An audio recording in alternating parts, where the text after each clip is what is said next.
Good morning, kids. Today we're checking out a video from Popcraft Studios of combining the world of Pokemon and Monster Hunter to create Monster Hunter.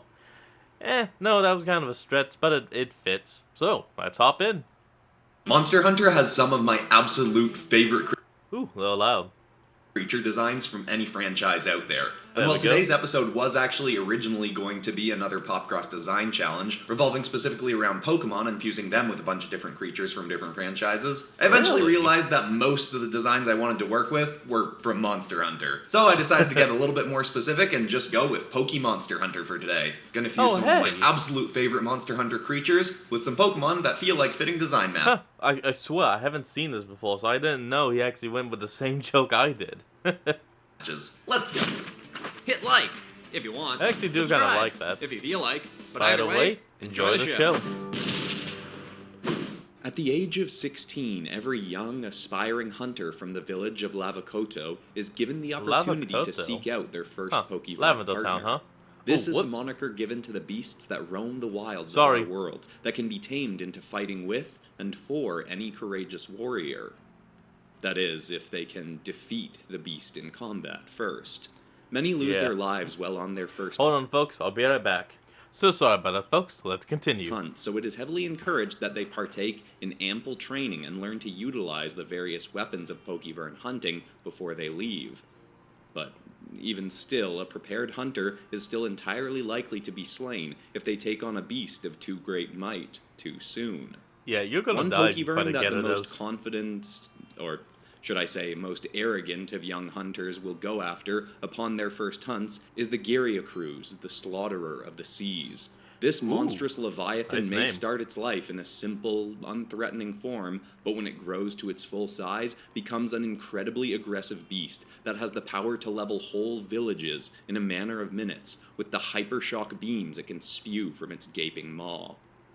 Very rarely will a young hunter be able to find one of these beasts on their first hunt, but even rarer still is that one will render one unconscious in battle, earning its loyalty for showing one's incredible strength and cunning. Yeah, There have you're been gonna odd die. occasions where a hunter will find one while it's still young, and can then raise it to its full destructive form with a predetermined bond built.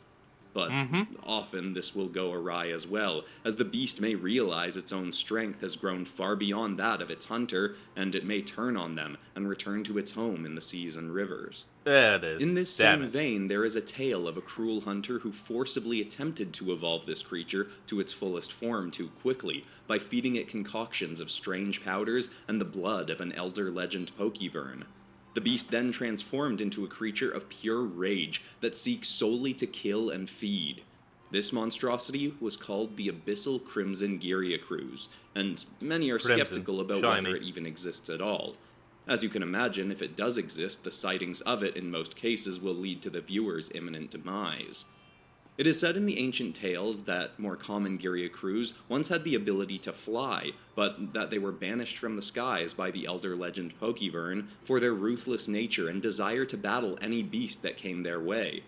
As a the flying result, these type. creatures now Okay. dwell in the seas and seek vengeance on the elder legends, and if any dare to soar too close to its waters, it will emerge in a vortex of lightning and strike the elder from the skies. Likely, Ooh, needless to say, nice. I do not recommend any young travelers seek out one of these brutes.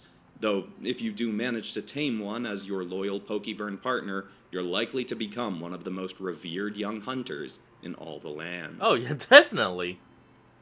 Now, I went into this Sorry, I one went with a the little loud. intention of doing the best drawing I've done in 2023, and I mean, I went into a few of the drawings in this episode with that intention, but with this one, I came very close to hitting that mark. It may be my favorite drawing I've done this year. It's probably competing with the Brump from My Singing Monsters More Monstrous Episode 3, and the Cyan Dinosaur from Rainbow Friends, and maybe my Kuwagamon SCP as well, but I don't know, I really love how this one turned out. I haven't done this split water design a ton of times. This is probably maybe my fourth time, and I do really like it. But my one complaint of it that It's may be done keeping well. this from being my favorite drawing of the year is it does feel like it just splits the composition a bit too much. Like all the points of interest are really in the top half, so it almost makes it feel like you could cut it off at the waterline and that would be the drawing. Like I still really like the look of everything below, but the line of the water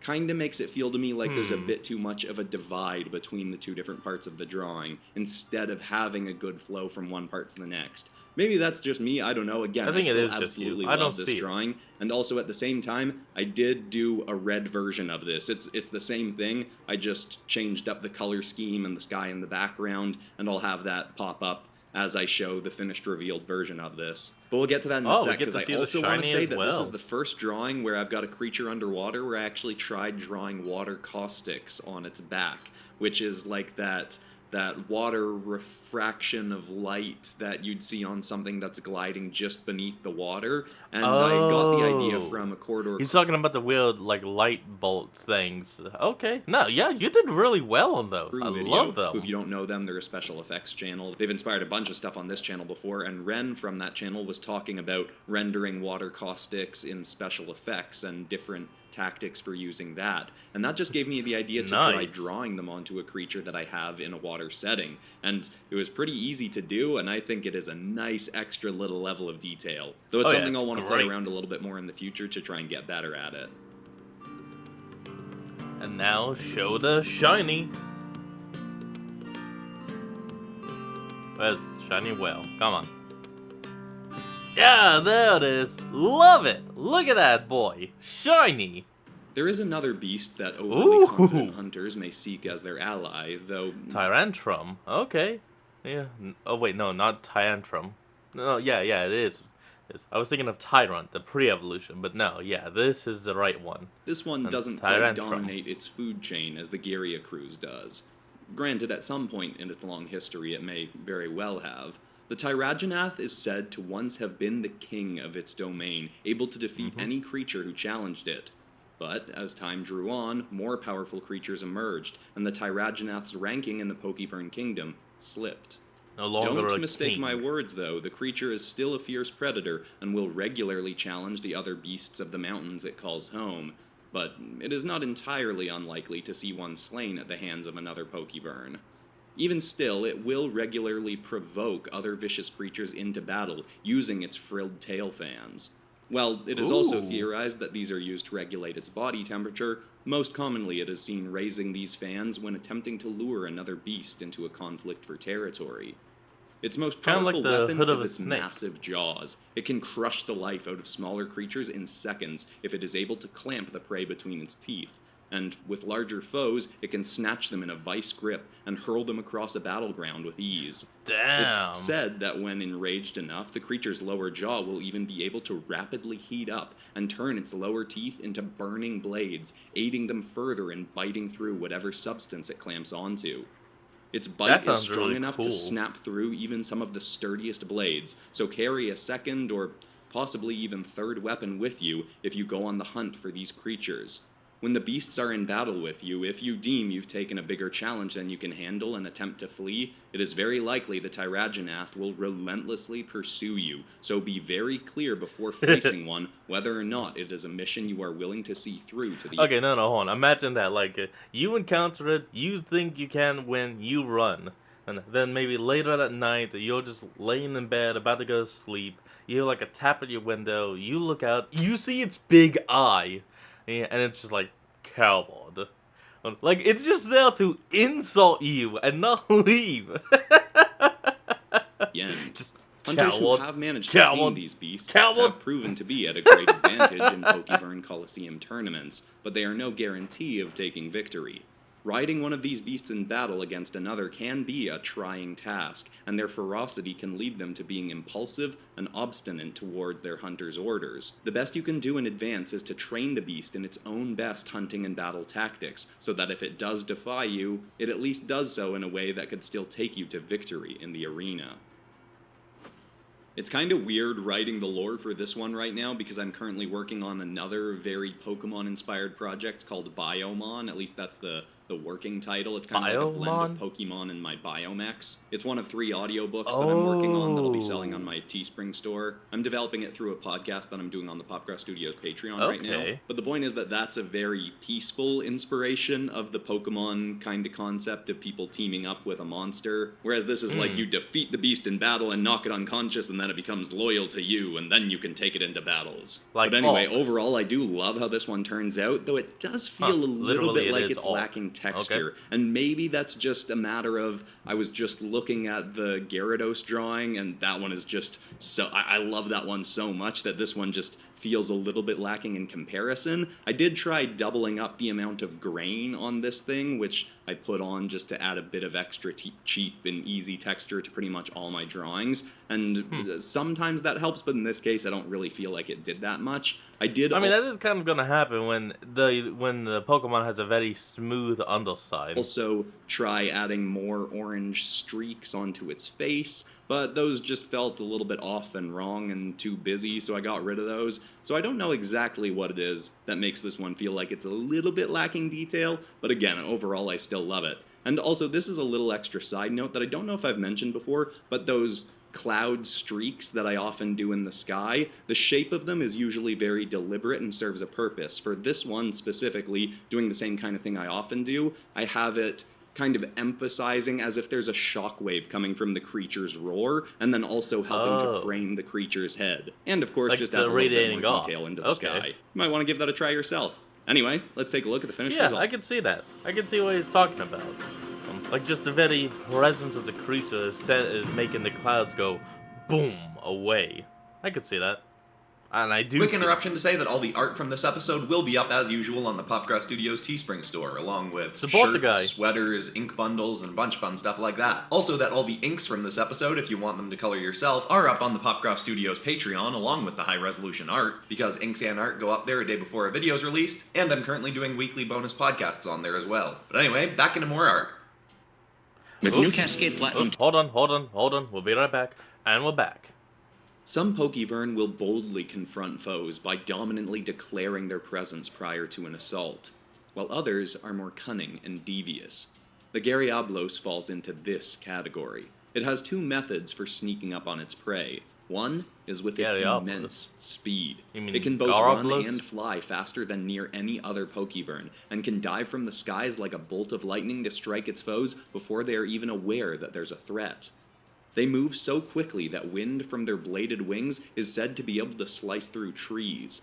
Alternatively, however, they may also approach their foes from beneath. Despite boasting powerful control over themselves in the skies, these creatures also have the unique ability to rapidly dig into the earth and burrow beneath a target to then drill up under their feet and snatch their prey in their mighty jaws or scoop them up and hurl them with their massive horns. It is also said about these creatures that the horns on their heads have a secondary function. While they are seen used in combat quite often, they can also be used for targeting prey. While the creature is standing on the ground, the horns will be able to detect a target in the distance, often leading to the creatures burrowing underground or soaring up into the skies to approach. Now, you may expect from the appearance of their mouths and the jagged spikes lining their tails, legs, and shoulders that these creatures are carnivorous and kill other beasts and hunters for their meals. But this is actually not the case. The Gyarados is a herbivorous creature, generally sustaining itself on cacti of the deserts or foliage from the nearest forests to it. That being said, it is still an incredibly territorial beast, and will charge at any creatures unfamiliar to its lands and skies. It is known to regularly come into conflict with the Tigramance, which is a species that has a tendency to migrate along flight paths over the Gyarados' home. Because these creatures are so territorial, it means they can be very easy to lure out into the open to hunt. But if you do attempt this, be ready for the battle of your life. Either you or your Pokevern partner will have your work cut out for you in attempting to defeat this vicious draconian desert shark.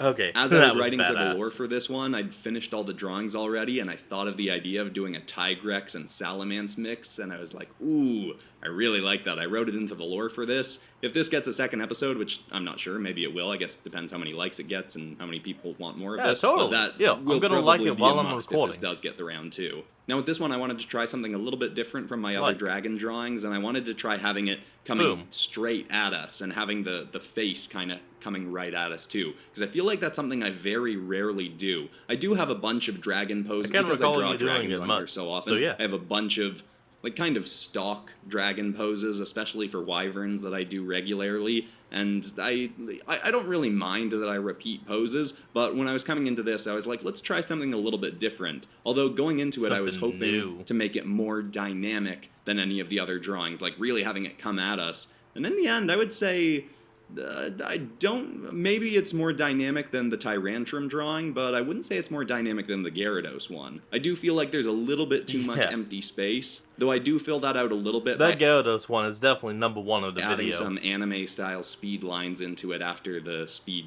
recording is finished. Also, I did originally plan on doing Aerodactyl and Diablos for this drawing because they both, like color scheme-wise, they were very similar, but that actually ended up being the reason I didn't do it. I've never worked with Aerodactyl on this channel, I don't think, even though as a kid that was one of my absolute favorite Pokemon. But I thought the color scheme was going to be a bit too boring. Whereas when I looked at Garchomp, thought about the fact that they both had dig kinds of moves, digging under the ground to attack people. They also both had head horn kind of things, and Garchomp has a much more colorful design than Aerodactyl. Decided to go that route instead, and I think it was the right call. But if you can think of a good match for Monster Hunter and Aerodactyl, let me know in the comments. Anyway, let's take a look at this one. Yeah. Though I do like I said, I gotta say that the Gyarados one is number one. It won't be beat this episode. This is some top tier stuff right here. This is going to the Best of Popcross playlist for sure. And I'd love to know if you all have other suggestions for Pokemon Monster Hunter fusions that you think the designs would mesh well for. Let me know in the comments. And if you want more like this, I don't have a ton of other Monster Hunter stuff. I did an episode turning them into folklore creatures last year, but I have lots of other Pokemon videos. You might specifically like my Pokemon as Dragons episodes. But besides that, that's all for today, except of course for ending this video on some kind of positive or inspiring note. And the thought I want to leave people with today is a quote from James Clear, who says that optimists win in the long run because their miscalculation of how likely it is to succeed or how long something will take motivates them to give it a try. You're not very likely to try and go after something if you think there's almost no chance you're going to succeed. So with any endeavor that you're feeling passionate about, go into it with an optimistic outlook. Maybe you won't get it as soon as you think, but you're way more likely to get it than if you don't go after it at all. I hope that's inspiring. I love you all, and I'll see you on Friday. Goodbye. Well, folks, that's going to be the end of today's episode. I hope you all enjoyed this. Remember to like, comment, and subscribe for more. Link to the original video will be in the description below, and I'll see all you folks next time when we flick on. Peace out.